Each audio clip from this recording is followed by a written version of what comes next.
પણ વાતું કરવાનું ફાકા ફોજિયાતીઓ કરવામાં. હમણાં આપણા જહાજ ઉપર 2-3 વાર હુમલા થયા. મોદી સાહેબ કાન જ બોલતા કઈ.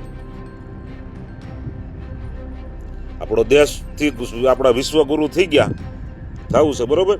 તો આપણા જહાજની અંદર તમને કહું મિસાઇલનો એટેક થઈ જાય તો એનો વળતો જવાબ તો તમે કોઈ દેતા નથી, કોઈ બોલતા નથી. કા ભાઈ બોલતા નથી કઈ?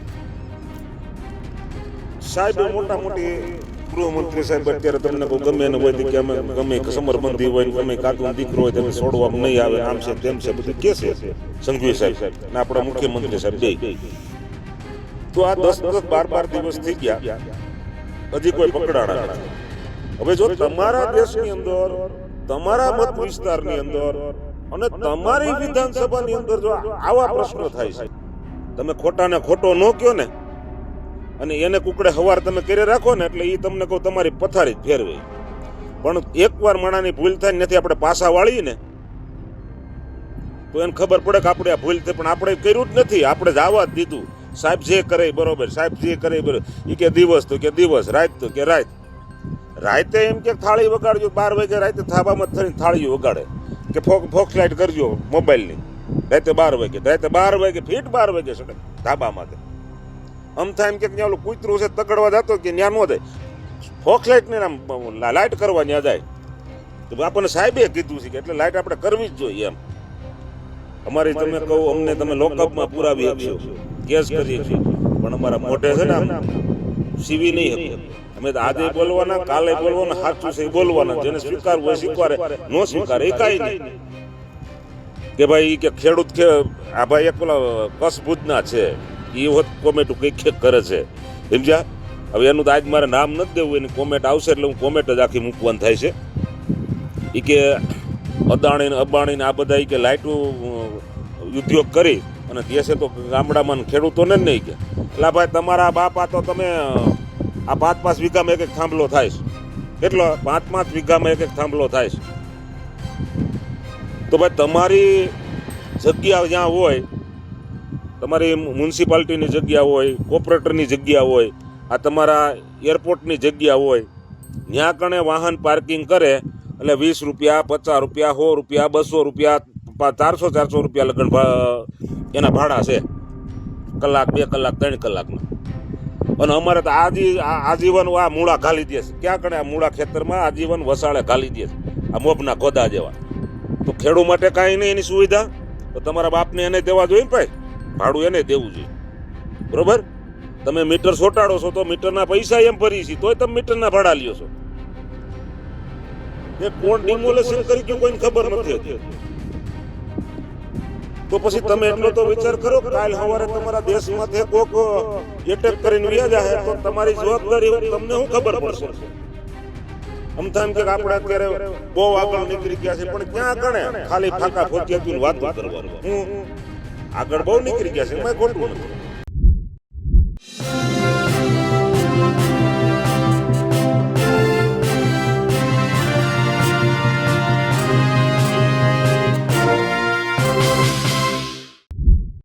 प्रधानमंत्री नरेंद्र मोदी जो मर्द होय तो ट्रम्प सामे बोली बतावे. आ लोको विश्व गुरु नहीं पण गुरु घंटाल छे. हर्ष संघवी मोटी मोटी फांका फौजदारी करता होय छे, कोई पण चमरबंधीने छोड़वामां नहीं आवे जेवी वातो करता होय छे, पण हर्ष संघवीथी तो पोतानो ज मत विस्तार अने सूरत ज नथी संभाળી सकता. सूरतमां डिमोलेशन थई जाय छे, लोको बेघर थई जाय छे, પણ કોઈને એ જ ખબર નથી કે ડિમોલિશન કોણ કરી ગયું. હર્ષ સંઘવીને શરમ આવવી જોઈએ. હોર્મુઝની ખાડીમાંથી ભારતના કેટલાય જહાજો પર અમેરિકા હુમલો કરી રહ્યું છે, ત્યારે વડાપ્રધાન નરેન્દ્ર મોદી મોટી મોટી વાતો કરતા હોય છે, તેમના ભક્તો તો પીએમ મોદીની ભક્તિમાં લીન છે, તો આ વડાપ્રધાન નરેન્દ્ર મોદી કોઈ પ્રતિક્રિયા કેમ નથી આપતા, ટ્રમ્પ સામે કેમ નથી બોલતા? આ તમામ વાતો અને આક્ષેપો કર્યા છે એક રાજકીય આગેવાને. નમસ્કાર, હું છું ચંદ્રિકા પુત્ર નિરાલી મહેરિયા. તો આવો સાંભળીએ રાજકીય આગેવાન લાલજી કોટડિયાએ ભાજપ અને ખાસ કરીને પીએમ મોદી પર શું પ્રહાર કર્યા. જય સોમનાથ મિત્ર, લાલભાઈ કોટડિયા બોલું જાંબુડીથી. આ સોશિયલ મીડિયામાં આમ તો 15-20 દિવસ થયા બે મુદ્દા હાલે, સુરતવાળો ડિમોલેશનનો અને સુરેન્દ્રનગર મોરબી એ સાઈડનો લાઇટનો. હવે આ તો આપણે સરકારને એક પૂછવાની જરૂર, આપણે તો પબ્લિક છીએ એટલે પૂછવું પડે ને ફરજિયાત એમ કે ભાઈ હા, પછી જવાબ દેવો ન દેવો એ તો આ તાનાચાહી હોય કે લોકચાહી હોય એની જેવો વિચાર છે કે 10-12 દિવસ થઈ ગયા જે સુરતની અંદર ડિમોલેશન થયું. એમાં ઘણા ભાઈઓ કોઈ સાચું ડિમોલેશન કહે, કોઈ ખોટું કહે છે, પણ જે કાંઈ હોય ડિમોલેશન તો થયું છે એ તો ફાઇનલ છે, બરાબર છે. પછી તો સાચું હોય તો મારે એ ભાઈને એવું કહેવાનું થાય છે કે ભાઈ તો સાચું હોય તો તમારે અધિકારીઓ, તમારા કર્મચારીઓ તો કેમ જવાબદારીમાંથી આઘા ભાગે છે, કોઈ જવાબ નથી દેતા. અને ખોટું હોય તો એની માથે કેમ એફઆઈઆર નથી થતી ને કેમ પકડાતા નથી. પછી આપણે સાહેબ મોટા મોટી ગૃહમંત્રી સાહેબ અત્યારે તમને કહું ગમે એને હોય કે અમે ગમે સમરબંધી હોય ને ગમે કાદુનો દીકરો હોય તમે છોડવામાં નહીં આવે ને આમ છે તેમ છે બધું કહે છે સંઘવી સાહેબ અને આપણા મુખ્યમંત્રી સાહેબ બે. તો આ 10-12 દિવસ થઈ ગયા હજી કોઈ પકડાણા નથી. હવે જો તમારા દેશની અંદર, તમારા મત વિસ્તારની અંદર અને તમારી વિધાનસભાની અંદર જો આવા પ્રશ્નો થાય છે કે કોણ ડિમોલેશન કરી ગયું કોઈને ખબર નથી હજી, તો પછી તમે એટલો તો વિચાર કરો કાલ સવારે તમારા દેશમાંથી કોક એટેક કરીને વ્યા જાય તો તમારી જવાબદારી તમને શું ખબર પડશે. આમ થાય એમ કે આપણે અત્યારે બહુ આગળ નીકળી ગયા છે, પણ ક્યાં ગણે ખાલી ફાકા ફોજિયાતીઓની વાતું કરવામાં. હું આગળ બહુ નીકળી ગયા છે એમાં ખોટું નથી, પણ વાતું કરવાનું ફાકા ફોજિયાતીઓ કરવામાં. હમણાં આપણા જહાજ ઉપર 2-3 વાર હુમલા થયા, મોદી સાહેબ કાન જ બોલતા કઈ. આપણો દેશથી આપણા વિશ્વગુરુ થઈ ગયા થવું છે, બરોબર. તો આપણા જહાજની અંદર તમને કહો મિસાઇલનો એટેક થઈ જાય તો એનો વળતો જવાબ તો તમે કોઈ દેતા નથી, કોઈ બોલતા નથી. કા ભાઈ બોલતા નથી કઈ? બીક લાગે છે તમને નહીં? સ્ટમ્પ હે તો મુમકિન છે, ટ્રમ્પની મોદી સરકારને આવું તો આપણે બહુ ફાંકા ફોજિયાતીઓ ઠેક્યું છે. હવે ક્યાં ગયા? હવે એને કહેવાય ને કે આ બાપ માથે ઘા ન કરાય એમ. તો બાપ હોય ને તો, પણ નથી. તમે તમારામાં તેવડ નથી મારા વાલા, ખાલી મોટી મોટી વાતો કરી અને પબ્લિકને દૂર રમાડી, બરોબર. અને ગુરુ દયાલનાથની ઘોડે ને ગુરા ઘંટાલની ઘોડે, ગુરુ આપણે ઘંટાલ છે, શું છે? ગુરુ નથી, ગુરુ ઘંટાલ. શું કહેવાય આને? ગુરુ ઘંટાલ કહેવાય. કે ગમે ત્યાં વગડે, ખાલી હું ગમે ત્યાં વગડે, બાકી બીજું કાંઈ થાય નહીં, બરોબર. અમારા જેવા બોલશે એટલે અહીંયા અમારી માથે પોલીસ કેસ કરશે ને કોઈને આમ કરાવશે ને કોઈને તેમ કરાવશે ને ભલે કરાય, કાંઈ વાંધો નહીં, બરોબર. અમારી તમે કહો અમને તમે લોકઅપમાં પુરાવી શકશો, કેસ કરી શકશો, પણ અમારા મોઢે છે ને આમ સીવી નહીં શકો. અમે તો આજે બોલવાના, કાલે બોલવાના, સાચું છે એ બોલવાના. જેને સ્વીકારવું હોય સ્વીકારે, ન સ્વીકારે એ કાંઈ નહીં, બરોબર છે.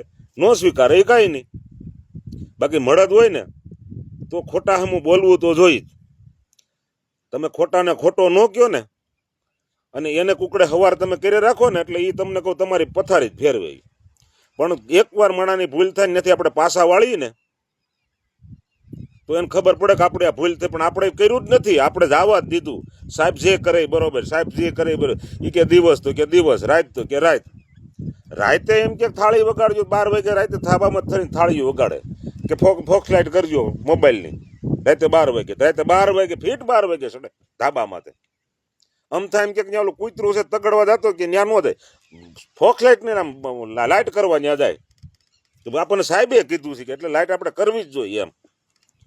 એટલે શું છે બધું વ્યૂ જાય, ક્રોક બોક વ્યૂ જાય. હવે આવી અંધભક્તિમાં હું કામે સોટ્યા છો? એને દવાખાને જ જવું પડે. ક્યાં જવું પડે? એમ આને છે ને ભાઈ, આને કાઢવા જ પડે. એ દવાખાનું છે. શું છે આ દવાખાનું? એનું આપણું એ છે આને અહીંથી કાઢવા જ પડે. હવે ન કાઢો ને તો પછી આ ઓલી ગીંગણીને ઘોડે છે ને આ કાયમી ઊંડો હળો છે. શું છે? ઊંડો હળો. આજ અંગૂઠો કાપવાનો, કાલ પોંસો કાપવાનો, પછી કાલ ઘૂંટીએથી કાપવાનો, કાલ પછી પગ કાપવાનો ગોઠણેથી, બરોબર. અને પછી કે ભાઈ પૂરા થઈ જાય એટલે આ દેશ પછી પૂરો થઈ જાય. શું થાય? આ ધીરે ધીરે છે ને આ ગીંગણી ચાલુ થઈ છે હળો, એટલે હળાને પેલા કાઢી નાખવો પડે, જેથી કરીને આ આપણે હળો બે ને પેલા પૂરો કરી દેવો પડે. શું કરવું પડે? પણ આપણે નથી સમજતા. આ ખેડૂ માથે એટલા મોરબી માથે અત્યાચાર થાય છે. એક પણ ભડના ફાટ્યા ખેડૂના નકર 182 ધારાસભ્યો છે ભાઈ, કોણ ખાતેદાર નથી? બધા ખાતેદાર છે. તો ખેડૂતના દીકરા નથી? ફાર્મ બનાવવા છે ને ઓલું બનાવવું ને ઓલું બનાવવું ને ઓલું બનાવવું છે, બરોબર છે. પાછા આમાં કોમેટું કરશે કે ભાઈ કે ખેડૂત આ ભાઈ એક ઓલા કસભુજના છે એ વખત કોમેટું કઈ કરે છે, સમજ્યા? હવે એનું તો આજ મારે નામ નથી દેવું, એની કોમેન્ટ આવશે એટલે હું કોમેન્ટ જ આખી મૂકવાનું થાય છે. એ કે અદાણી ને અંબાણી ને આ બધા કે લાઇટું ઉદ્યોગ કરી અને દેશે તો ગામડામાં ખેડૂતોને જ નહીં કે. એટલે ભાઈ તમારા બાપા તો તમે આ 5-5 વીઘામાં એક થાંભલો થાય છે. કેટલો? 5-5 વીઘામાં એક થાંભલો થાય છે. તો ભાઈ તમારી જગ્યા જ્યાં હોય, તમારી મ્યુનિસિપાલિટીની જગ્યા હોય, કોર્પોરેટરની જગ્યા હોય, આ તમારા એરપોર્ટની જગ્યા હોય, ત્યાં કણે વાહન પાર્કિંગ કરે એટલે 20 રૂપિયા, 50 રૂપિયા, 100 રૂપિયા, 200 રૂપિયા, 400 રૂપિયા લગન એના ભાડા છે. કલાક, 2 કલાક, 3 કલાકના. અને અમારે તો આજીવન આ મૂળા ઘાલી દે છે. ક્યાં કણે આ મૂળા ખેતરમાં આજીવન વસાળે ઘાલી દે છે, આ મોભના ગોદા જેવા. તો ખેડૂત માટે કાંઈ નહીં એની સુવિધા, તો તમારા બાપને એને દેવા જોઈએ ને ભાઈ, ભાડું એને દેવું જોઈએ, બરોબર? તમે મીટર સોટાડો છો તો મીટરના પૈસા એમ ભરી છે, તોય તમે મીટરના ભાડા લ્યો છો, નથી લેતા? આ સરકારી જગ્યા સરકાર કરતી હોય, આ પ્રાઇવેટ જગ્યા છે, પ્રાઇવેટ છે અને કંપની પ્રાઇવેટ છે, તો એને ભાઈ ચૂકવવું જ પડે ભાડું. કાં નથી ચૂકવતા? આડે હધડ ખેતરમાં પોલ ઘાલી દીધા છે તો અમારા ખેતરમાં નથી નડતા. પણ પબ્લિક જાગે ને તો થાય ભાઈ, બરોબર? બાકી મારા જેવા 5 જણા બોલવા વાળા છે ને તો એને ગમે ન્યા તમને કહું સેવટો દારૂના કેસ કરશે, ઓયલા કરશે, ફલાણું ઢીકડું મારી વાડીએ મૂકી જાય ને એ કરશે, પોલીસ સ્ટેશન હાથો કરીને મારા જેવાને ગલ્લું છે એટલે 5 દી બંધ થઈ જાય એમ. પણ અમે બંધ થઈ જાવું નહીં, અમે બીવાના નથી, મોત માથે લઈને જ રખડી છે. જે દિશા થાય તેથી ભારત માતા કી જય. જય સોમનાથ, હર હર મહાદેવ. તો જેમ તમે લાલજી કોરડિયાની વાત સાંભળી, તમે તેમની વાતથી કેટલા સહેમત છો અને ખાસ કરીને આ ખેડૂતો પર જે પ્રકારનું દમન થઈ રહ્યું છે આખી ઘટના વિશે શું વિચારો છો અમને જરૂરથી કમેન્ટ કરીને જણાવજો. અત્યાર માટે બસ આટલું જ. ધન્યવાદ.